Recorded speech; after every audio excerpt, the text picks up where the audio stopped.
ወይኔ ወይኔ ወይኔ ጋይዞችዬ የተፈጠረውን ነገር ማመን አትችሉ። ምንድን ነው ሰው ይሄን ያህል እንደዚህ መዋረድ ይችላል እንዴ ጋይዞችዬ? እኔ እኮ ሶሻል ሚዲያው ላይ የለሁም እንዴ እስከምል ድረስ ይሄን ሁሉ ያወራሁኝ እንዴት ይሄ ነገር ሳላየው ብዬ በጣም ነበር የገረመኝ። እናንተ ሌላ ቻናል ላይ የተላቀቀ ጉድ አለላችሁ ማለት ነው። ዊ ውርደት። አሰላሙ አለይኩም ወራህመቱላሂ ወበረካቱ። ሰላም ውድ የተከበራችሁ የቻናሌ ተከታታዮች የኔ ወዶች የኔ ወርቆች እንዴት ናችሁልኝ? ከኔ ጋር ሁሉ ሰላም ነው። ሰላማችሁ ብዝት ትረፍ ይበልልኝ የኔ ውዶች ማለት ነው። እኔ የምሰራው ቪዲዮ በደንብ የተረዳችሁት ሰዎች አላችሁ፣ ያልተረዳችሁትም ደግሞ የሄርሜላ ቤተሰቦች እየመጣችሁ የምታሽቃብጡ አሽቃብጡ።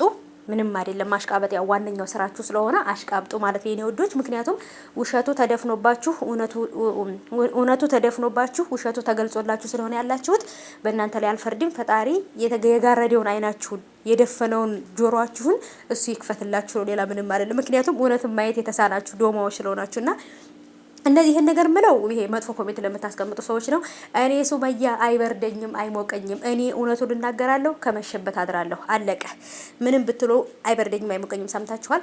እና ምን ልላችሁ ፈልጌ ነው፣ አብርሃም እንግዲህ ሄርሜላ ሳታውቅ ስለተፈጠረው ነገር ሁሉ እያጣራ ነበር ማለት ነው ውዶቼ።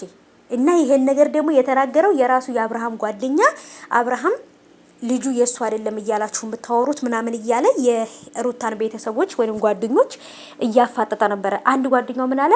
አብርሃም የደበቃችሁ ነገር አለ።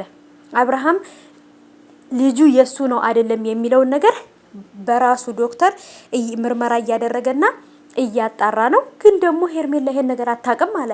ታዲያ ሄርሜላ ይሄን ነገር የማታውቅ ከሆነ ቪዲዮው እኮ ዩቲዩብ ላይ ተለቋል እንዴ?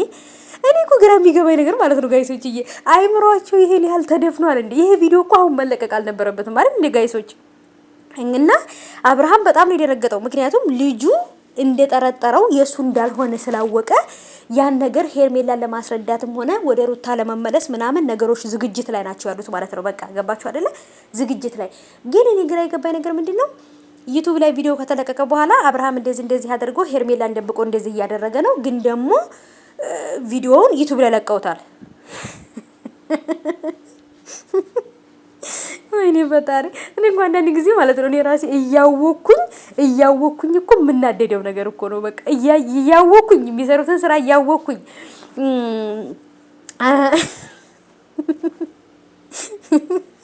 ወይኔ ሱመያ እንደው መጨረሻሽ እንደዚህ መጃጃል ይሁን። ለምን ታውቃላችሁ ጋይሶችዬ? አውቃለሁ እኮ ምን እየተፈጠረ እንደው ምናምን ታውቃላችሁ ኦሬዲ ማለት ነው። እና ግን እኔ በጣም ነው የምናደደው። በቃ እንዴት ይለቁታል ዩቲዩብ ላይ ምናምን ብዬ በጣም ተበሳጨው። ሄርሜላ አታውቅም ይላሉ፣ ግን ደግሞ ዩቲዩብ ላይ ይለቃሉ። እራሳቸው እንደሚሸውዱት ወይስ ደግሞ እኛን ተመልካች? በእርግጥ እኛም እየሰራንባቸው ነው። እኛም እየሰራንባቸው ስለሆነ ችግር የለውም። እነሱም ይስሩ፣ እኛም እንበረታለን፣ እነሱም ይበርቱ። መጨረሻቸውን ብቻ ለማየት ያብቃኝ።